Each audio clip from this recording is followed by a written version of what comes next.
Today we have the 2021 Tesla Model 3. This vehicle has done just under 35,000 miles. It has an automatic transmission and a fully electric motor.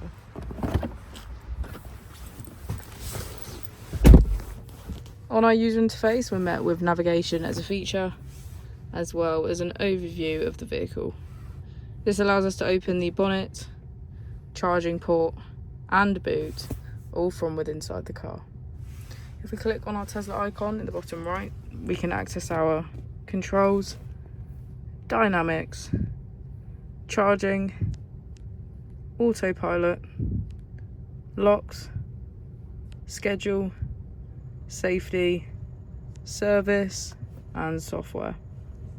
Within safety, we have advanced features such as a pin to drive and a glove box pin. If we go back into software and click on additional vehicle information, we can get a deeper analysis of the vehicle spec. The Model 3 comes with a 360 degrees camera, and with that you can access your dash cam. If we press here, we can access our climate control with heated seats on either side. As we go into the back of the vehicle, we can see that it has a full leather black interior and get a good view of our panoramic roof.